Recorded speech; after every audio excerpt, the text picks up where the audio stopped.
السلام عليكم ورحمة الله تعالى وبركاته. داوديال halkan waa TV-ga Galmudug waxaad ku soo dhawaataan warka TV-ga oo si toos ah kaga imaanaya studio TV-ga oo ku leeyahay magaalada Nairobi. Arkana waxaad la socodsiinaya anigoo Cabdiqani Xasan Walqoodhara. Qodobada warkeena aad ku daawan doontaan waxaa kamid ah guddiga qabanqaabada doorashada madaxweyne ku-xigeenka Galmudug ayaa sheegay in mar kale dib loo dhigay doorashada. magaalada Gaalkacyo ayaa lagu qabtay shir ku saabsan kaalinta dhalinyarada iyo ka qaybgalka dastuurka qabi qoraalka Soomaaliya.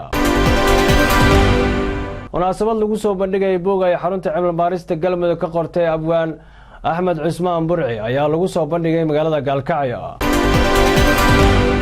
ciidamada sirdoonka iyo nabadgelyada qaranka Soomaaliya ayaa howlgal qorsheysan ay ka fuliyeen gobolka Shabeellaha Hoose ay ku soo qabteen hub iyo waxyaabaha qarxa.